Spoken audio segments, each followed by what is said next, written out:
Mga karos, magandang araw po.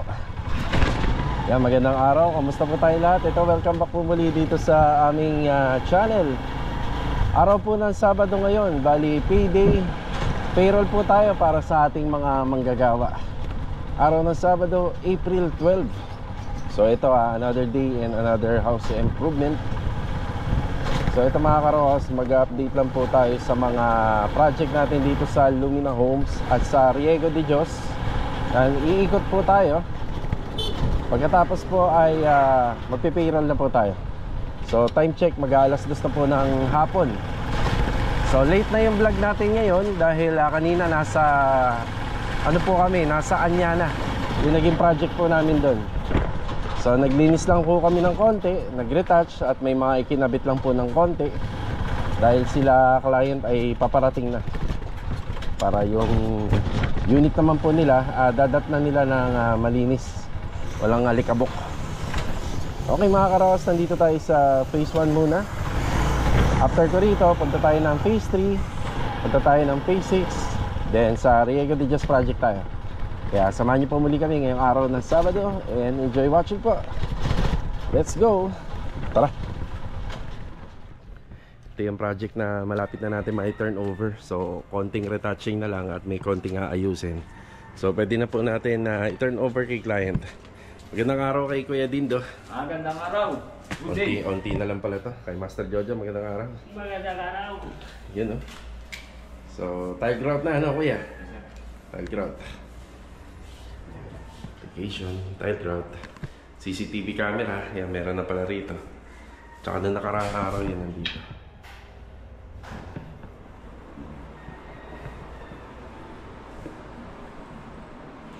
Malinis na. Tapos kahapon ay kinabit na yung Korean blinds. Kaya mas lalong gumanda yung loob ng bahay.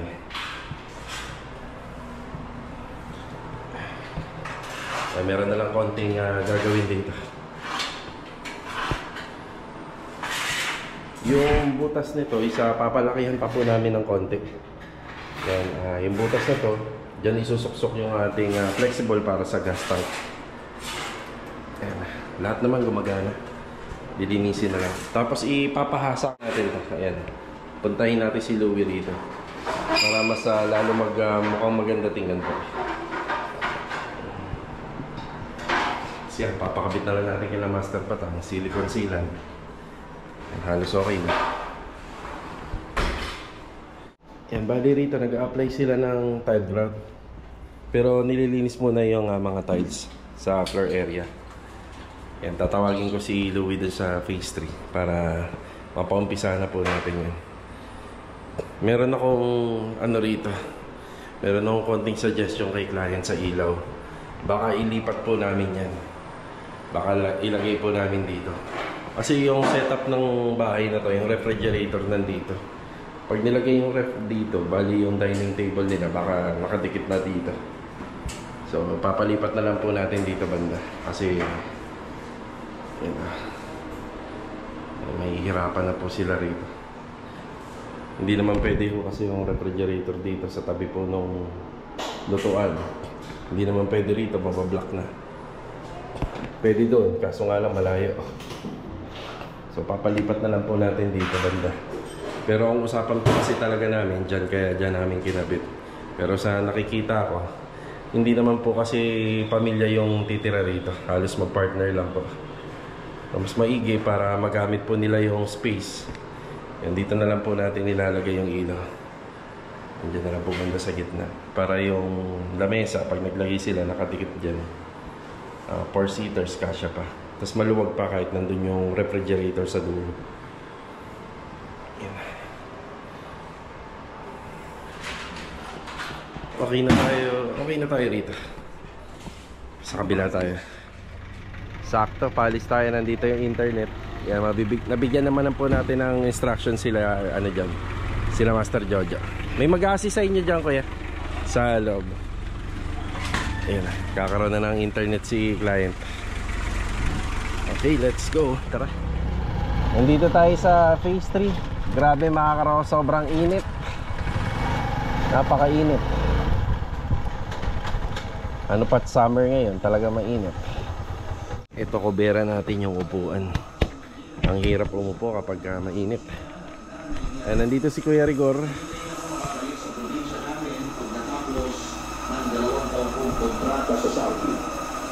Gusto ko nakasama pa rin siya ng pamilya ko na sasalubong sa akin.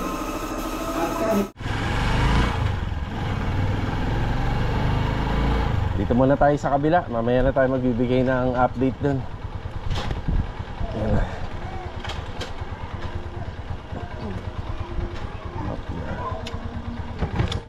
Ayan, magandang hapon nga po pala sa mga client owner namin. So ito yung project natin sa phase 3. Ito yung mahirap practicein sa renovation. So syempre araw-araw tayo pumupunta rito. Kahit naman ako sumasakit yung ulo ko rito pag nakikita ako na ganyan, makalat. Pero napakahirap talagang i-practice niyan. So nangyayari kasi nito, nalalas priority ang kalat dahil naitutuon natin yung oras lahat sa trabaho. Dito yung nag-uumpisa tayo rito, napakalinis nito eh. Tingnan mo ngayon, oh. Kalat-kalat na naman. And dito si Adonis. Good afternoon. Yan, nilalagyan po ni Adonis ng ano to, ng canopy. Pero parang style niya bubong na din. Pinahabaan ko na lang, nilagpas ko sa gitna para kahit naman papano, pag umulan, hindi naman masyadong papasok dito sa loob. Yeah, wala po kasing bakod to. And tapos gawa po to sa tubular and polycarbonate lang po. May lagayan ng ilaw na doon. No. Tsaka lagyan mo ng sampayan. No? Di na dyan lang. Pabonus na natin kila client. Eh mga pintuan, binalot natin. Eh nakabalot yan. Lindo. Magandang hapon Kuya Philip. Magandang hapon po. Ilan kayo rito? Climate ang taas, kumabay. Hindi, sino kayo rito? Bilog. Si Louie. Ano siya siya? Sa siya. Kasama natin si Louie kanina. Good afternoon, Louie. Dating good. Nag-tag-rag. Ayan, para may kabit yung ibang mga accessories. Handa? Ayan. Log, good afternoon, Log. Good afternoon. Masilya. Masilya. Ayan pala may pintura na ibang part na. Hindi na ako akit na.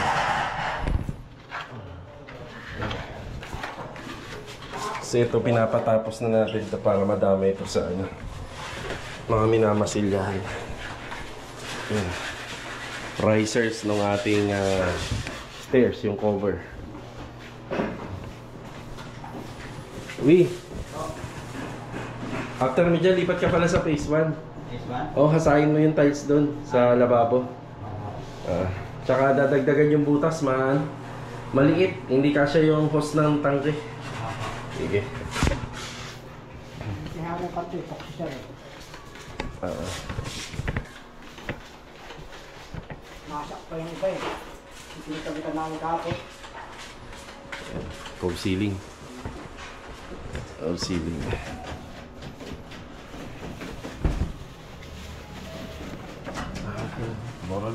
Sige.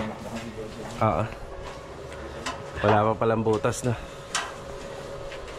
Sa bali sir dito, i-1.8 din nila sabi ni Jojo. Sa dalo lang sa loob. Sige.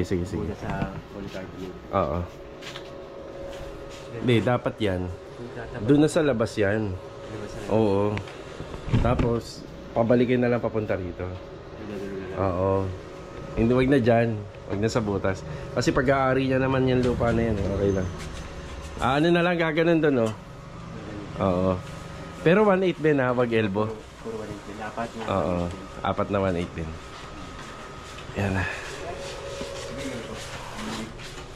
Ito lang mo ako kanina. Yan, napakainit.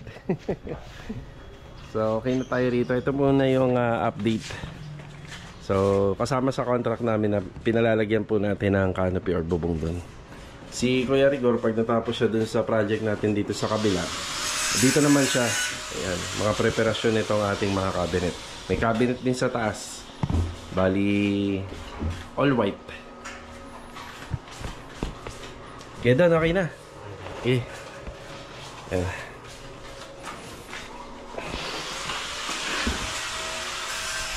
Sa phase 6 tayo.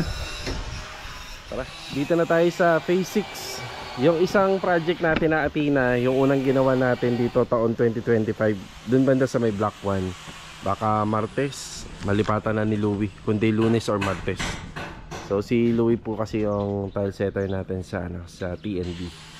So pwedeng siya or pwede yung ilan sa mga tile setter natin na available, pero kadalasan sa kanya natin pinagagawa. So ito, bati tayo. Kuya Doming, magandang hapon. Nasintadahan ni Kuya Doming. So ang wala na lang po rito yung wiring ng ating meter base papasok po rito sa breaker. So itong unit kasi na ginagawa namin, incomplete pa. So ito lang ang hassle dito. You know, walang breaker. Napagkasundan kasi namin ni client na sa turnover ni Lumi na to, niya iaasa. Kasi syempre ano lang naman to, yung semi-renovation lang po yung gagawin namin dito. Yan na. Yung mga materialis natin.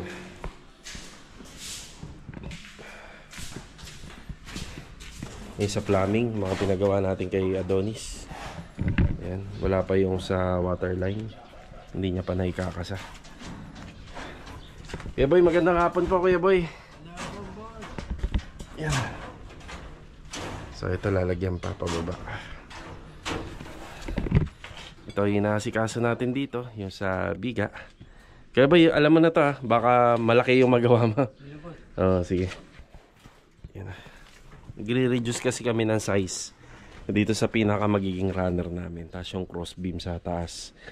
Kasi pag sinunod namin yung ganyan po kalaki, yung ano po natin, yung ating kisame sobrang baba. Abot kamay na ng tao kahit hindi pa tumitingkayad.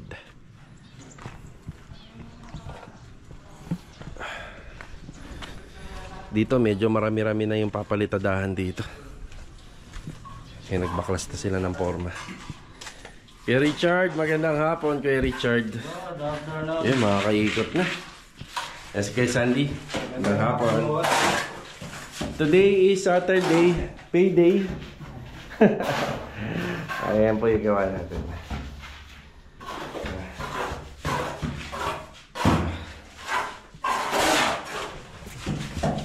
Tapos sa tiles, sa tiles natin dito, kompleto na.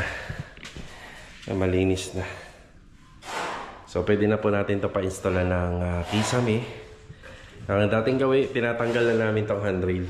Yung pinapasok yung tiles para walang uka, buo. Yan yung discarding ginagawa namin ngayon. Medyo mahirap pero maganda naman ang resulta. Sa mga susunod na araw, baka Lunes, Martes, bibili na natin yung PVC panel nito. So oak yung kulay ng PVC panel, parang ganito. Ayan.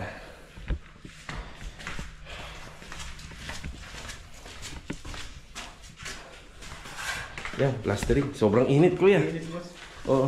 May tubig. May tubig kayo? Wala. Wala na. Sige, mag-iiwan ako ha. Lagay mo lang dyan. Iiwan tayo pambili syempre. Yan, yung mga naka-usli na ano na yan, tubo na yan, alam nyo na yan.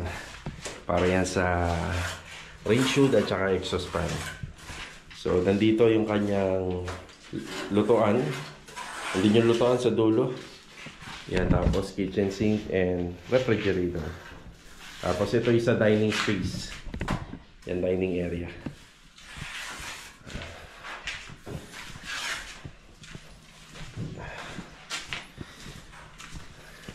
Yan, marami nang pwedeng pumasok na trabaho dito ngayon. Gusto ko sana rin ma-priority rito yung bubong. Baka sakaling abutan kami ng mga tag-ulan, tag-bagyo, at least may bubong na to.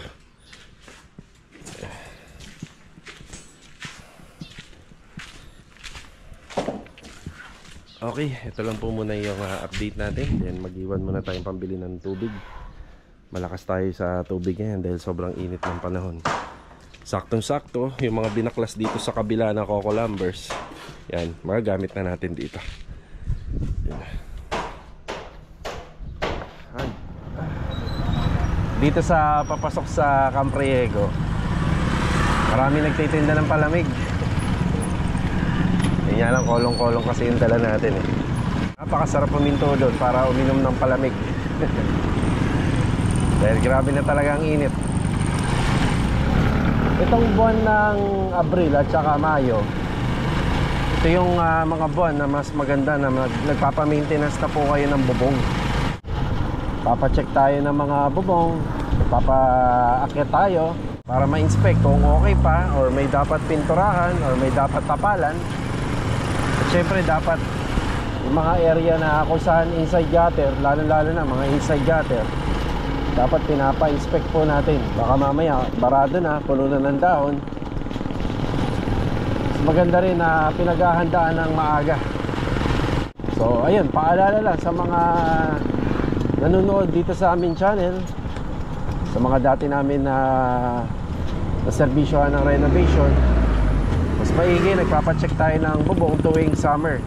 Kahit hindi na ho kayo kumuha ng maglilinis, kung kaya naman na meron lang mahabang hagdanan, tayo na mismo yung gumawa. Gawin nito siguro 6 to 7 ng umaga para hindi pa masyado mainit, or kung hindi naman alas 6 hanggang alas 7 ng gabi, kasi pagka alas 5 sobrang init eh. Diba? Basta yung medyo maliwanag pa. Ang 6 to 7 naman medyo maliwanag pa eh. Yan, konting paalala para sa may mga bahay. Magpa-inspect ng inyong mga bubong, lalo na ang gutter. Yun o, tindahan ng halo-halo. Oh, sarap. Yan, dito na tayo sa Riega.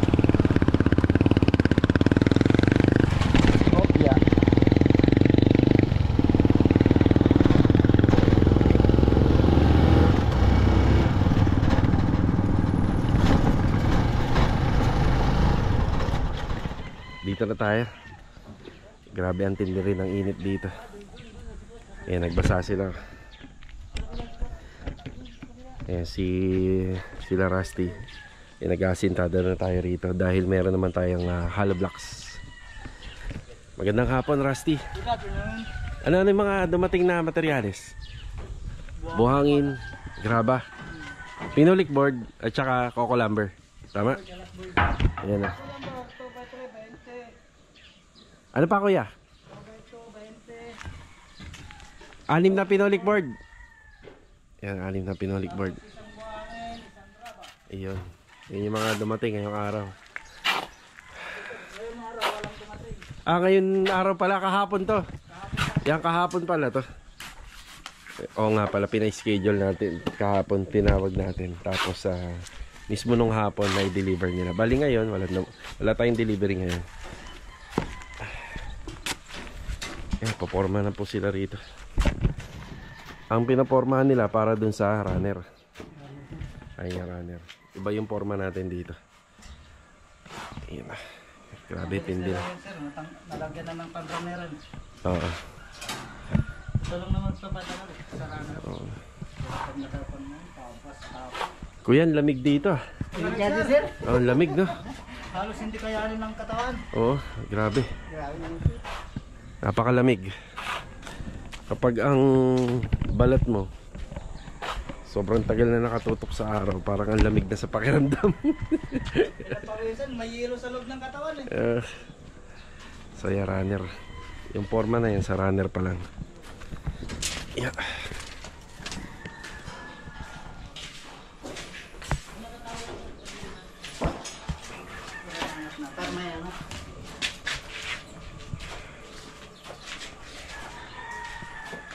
Hindi tayo makakapaghalo rito kasi mapupuno ng forma to. So, renjak na dito, sir. Oo.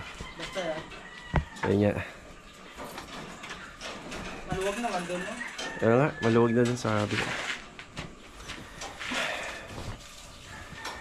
Yan yung update dito. So karagdagan lang naman na ano to, materyales para dito sa forma.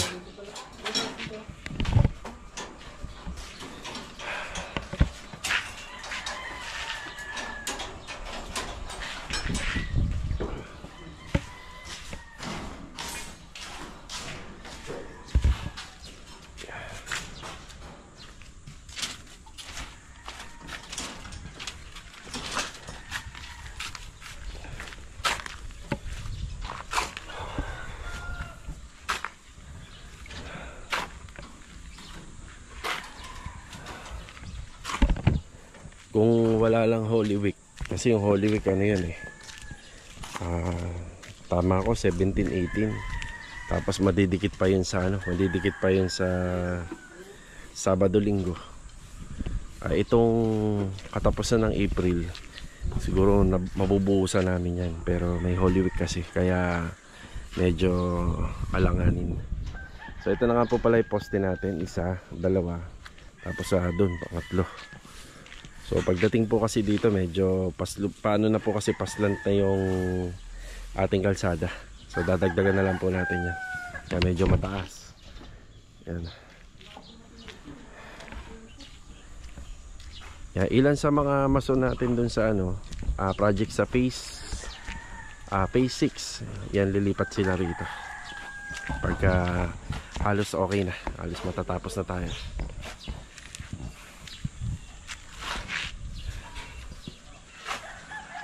Ras, marami pa kayong tubig?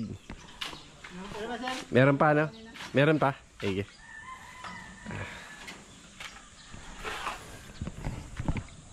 Lupa. Yan, ganito na muna. Yan, medyo matrabaho pa to mga karohas, kasi yan, yung harapan na yan, iaangat pa po namin yan. Tapos sa Dos Aguas kasi yan, mangyayari po dyan, magiging isa na lang po yung slope nya. Isa na lang yung slope nya hanggang dun sa may extension. Yan, dadali natin yung slope hanggang dun sa likod. So sa ngayon, formworks lang muna. So yan na naman yung matagal dyan Tapos yung mga bakal na nakikita natin dito, yung gagamitin niya sa mapping. So kulang pa yan, marami pa tayong bibili na bakal. Pati ito sa ramp up, yan, tatadtarin pa natin ang bakal to. Tapos sa parking space, yan, maglalagay din tayo. Ayan na yung project natin sa Riego. Ito yung update ngayong Sabado. Mamaya yung buong tropa, kita-kita kami dun sa bahay para payroll. So babalik muna ako rito sa project natin sa phase 3 sa ginagawa ni Kuya Rigor. Hindi ako masyado nakapagbigay ng update dun Check natin dun yung mga ginagawa niya. Tara, binalikan natin si Kuya Rigor dito sa project natin sa phase 3. Dito nga pala nagpapadagdag ng retractable na hanger si client. Yung parang pinaka hanger rod na namumove. So baka dito niya na lang po ipalagay yata. Pati pintuan sa main door, yan, na-retouch na. Yan, yung inatupag na ni Kuya rito, ay nasikaso niya yun sa mga cabinet na. Si Kuya. Yun, no? Yan. Kaya bakit siya namumuti? Yan yung alikabok na bumaba. Okay. Yan yan ang alikabok. Ayan yung original niya. Ayan o. Ito. Yan yung original niya. Ito yung original niya. Ayos na pala. Yan. Hindi pa pwedeng punasan yan. Hindi pa pwedeng punasan. Hindi pa yan. Hindi pa. Pwede apakan. Hindi, punasan. Sa Lunes. Pupunasan lang. Pwede yan punasan sa ito. Oo. Kuha tayo itong Lunes. Yan, para mas mapakita natin. Pwede apakan.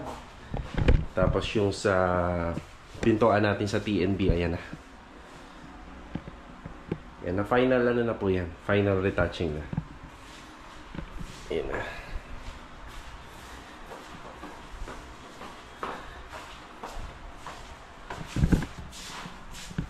Basahan Yun. Yun, mas lumitaw yung ganda niya. Yan, after po makapunasan. Ganda. O, diba? dito sa project natin sa phase 3, tapos na po yung mga barnis dito. At ito na yung resulta. Yan. Matrabaho pero maganda ang resulta. Diba? Ito hindi pa natin masyadong makikita kasi may pailaw pa yan tayo rito. Mas ma-appreciate natin yung design nito kapag nailagay na yung ilaw. Sa TNB. Yan. At sa stairs dito sa wood planks. Yan, punas lang to. Dila.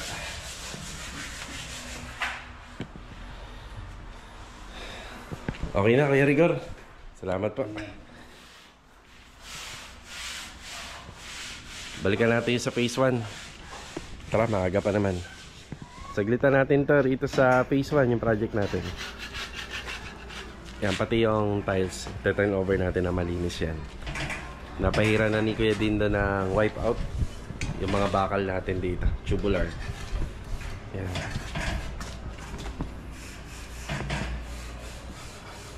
Yan, may internet na sila client. Yan, parang ganito na lang ang installation nito. Yan, nakahang na. Yung ginawa po ni Louie rito, yan, pinalinis po natin yung mga dulo ng ating installation ng tiles. Sa risers. Ayan. Yan, para malinis. Diba? Okay na. Tapos pinalakihan natin yung butas dito. Yan. Malaki-laki na yung butas niya para pumasok yung hose. Tapos pina-adjust ko po to. Yan. Parang wala nangyari. Diba? Pina-adjust natin. So dito na lang siya. Kasi nandito yung refrigerator. Tapos nandito yung dining area. Sa dining area nila, kung magpa 4-seaters, nakadikit na po yan dyan. O, diba? So, malapit na natin ma-turn over to. May mga konting gagawin na lang po sa taas sa bubong. Dito na tayo sa bahay. Yan na, magpapapayroll na tayo ngayong araw ng Sabado. Yan na, may cake dito, kuya, ha? Maraming salamat nga pala kay Ate Gladys. Ayan, nagpa-merienda siya sa amin. Ataw, ang Gladys. Ayan na. Boto nyo ako ha. Sopas. Sopas tsaka cake. Boto nyo ako. Sopas. Yan, tapos na po yung pinapa-overtime niya dito na unit, na paupahan. Merienda. Okay. Kita-kita na lang po ulit for the next video. Yan, paalam po muna. Merienda. Yan, may cake dito, tsaka sopas. Merienda, kuya.